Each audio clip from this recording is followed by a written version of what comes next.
Hey, Jonathan, welcome back. I wanted to use this opportunity to have a conversation that we've been having for a while now, which is to let people in on what this partnership that we've got going between the Sports Conflict Institute and Core Performance, in particular between myself and yourself.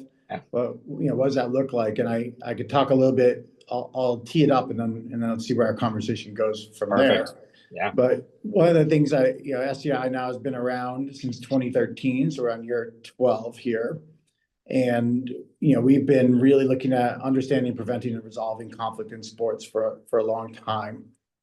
In the perfect world, the costs of conflict that we see, and they're myriad, that impact all kinds of stakeholders, from coaches to administrators to athletes to parents, fans, spectators, et cetera, that those costs are substantial and they go up exponentially if we don't get to them early.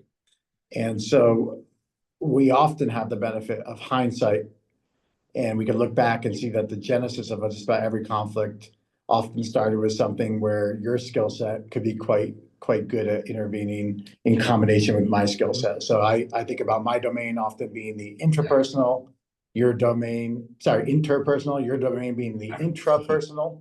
Right. And that those two things rarely operate discreetly, that they often need partnership in their own right. So I started thinking about how could I enhance some of what we do at the Sports Conflict Institute, and having known you for a long time and who you are as a person and where your passion is and your integrity is, reached out to you, and maybe you could talk a little bit about where we've landed and some of your thought process too. Yeah, absolutely. It does feel like kind of a full circle moment from you being an advisor in my undergrad in sort of sports business, and now reconnecting all these years later in a professional capacity and sort of the sport psychology, mental performance, conflict resolution space. And it's really exciting.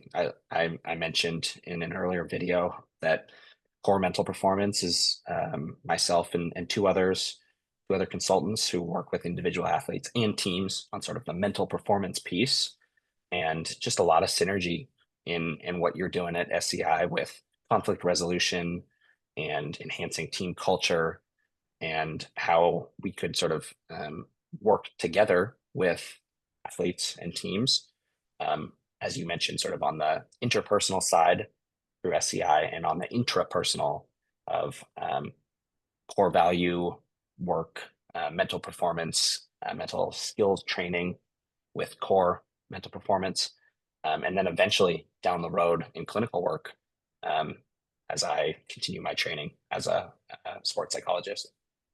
Yeah, that's great. I mean, again, I think we talked about this before, but we both have this shared passion for sport, not purely from a fan standpoint, but from the impact that sport has on individuals. And if we want to be very grandiose, on society at large, that we think sport has a profound impact, and that the involvement that people have in sport is often prematurely truncated, either through individual battles that they're facing or through some of the more collective battles that get in the way. And we can look at lots of data that shows that folks abandon sport when there's conflict, either with others or with themselves, and those things become really problematic. So having a two-pronged approach here seems pretty powerful to me. Yeah, I totally agree. And I think that the fact that you have such a reputation and established history in this space, while my kind of young upstart core mental performance, three of us are just entering into the field, could be a great sort of partnership. We have some expertise and experience more in sort of the youth adolescent space, and you have more experience in sort of higher levels of sport performance. Sort of bringing those two together feels like a good balance as well. Yeah, and one of the things that happens a lot of times is I get brought in these moments of crisis, right? Either in a very particular dispute, or there might be a concurrent investigation going on. Then my team comes in, we do an assessment, and the difference between investigation and investigation is trying to figure out who did what and who's to blame, essentially. An assessment is trying to figure out how did we arrive at where we arrived at, and what is our path forward. And so I take it all the way up to that point of what is the path forward. And then it's really important to figure out that path forward often is going to involve a lot of the work that you do and work I do as well, and trying to figure out how to put that all the pieces together to get a team fully functional again Yeah. in the aftermath of a season lost to hazing or whatever, right? If there's been abuse on the team, right? I do work for Safe Sport. Then how do we, people are very focused on that particular Mhm.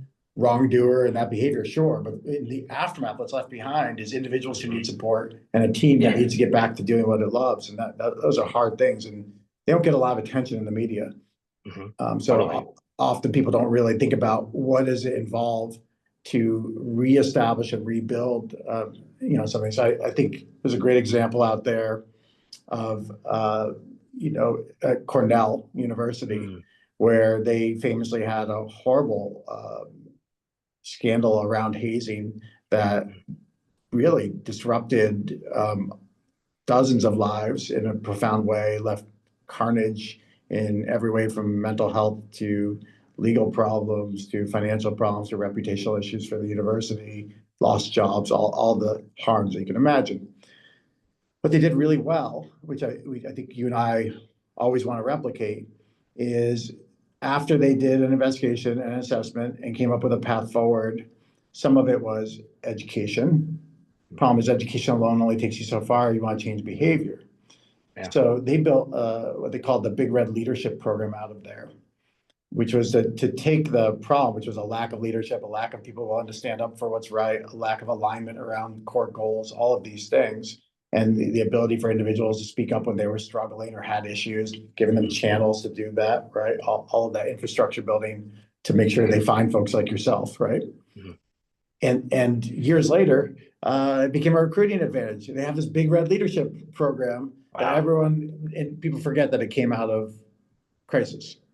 Right. That's an awesome example of how there can be a path forward from some of these traumatic experiences that occur to individuals and organizations, and trying to be there to support through the hard times and turn that into sort of a success story, which this one really is, and definitely something to model and emulate in the future. I mean, if you think about it, there are thousands of cases that come through the U.S. Center for Safe Sport every year, Hmm. right? Not all of them lead to sanctions, but quite a few do. And the focus is, and probably rightly for that organization, on preventing those folks from having access to athletes in the future. If a coach misbehaves, they might get a lifetime ban, and deservedly so. What the focus isn't there, and or I think you and I Yeah. talk about in our partnership as well, Right. is how do you get that athlete back to what they love? Yeah. You should make the presumption that because they were a victim, that they no longer have access to their sport moving forward, which is sometimes Right. where people land. It's like, well, that happened to you. I'm sorry your career ended. Mhm. Doesn't need Yeah. that, right? Doesn't have to be that way, right? And yeah, I think about sort of the team charter stuff that you work on, sort of again on like the team level, and what we work on with individual values, and how that sort of can combine in some of these cases.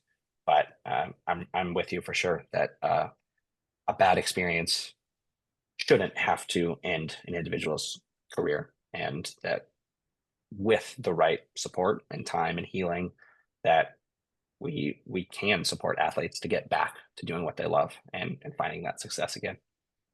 Yes, I feel pretty good about, I get so many calls coming in of folks wanting the type of support that you provide at Core. Mhm. And, the key thing for me is one of the reasons people reach out to me is I'm a trusted individual. Well, Mhm. you're my trusted individual. So I hope that trust extends to you and Core, because it is Yeah. deserved. And, let's It's an make honor. sure we continue to do right by folks. We're in it for all the right reasons. And Yeah. this partnership looks really fun to me. Yeah, I totally agree. I was so excited to come on board and work with SCI and build on the relationship that we've had over the years, and take it in a new direction. It's definitely, the feelings are mutual. Very excited um, to keep building and see where our partnership could take us. As you can imagine, folks can anticipate that they're going to be talking to you when it comes to anything around assessment and performance in that lane. Although we reserve the right to play in each other's spaces where it makes sense to collaborate with a particular client. And one of the things I think both of us do is everything we do is customized to the particular challenge at hand. So we don't have a lot of off the shelf stuff that we deliver. It's really about understanding the individual, which is why I stress assessment, and then figuring out what the solution set is from there. And if it's a lot of individual work, then that's great. If it's teamwork, we might be collaborating on some of that. If it's discrete work like mediations and those things, and those are possible, and it could be any combination of that to, again, not lose sight of the goal, which is generally to preserve a season, to preserve a career, to continue to keep an opportunity alive. Yeah, absolutely. Yeah, I love how you just laid that out there of sort of the shared lanes, the separate lanes, the expertise that we have overlapping, and sort of our own individual spaces as well. It's exciting.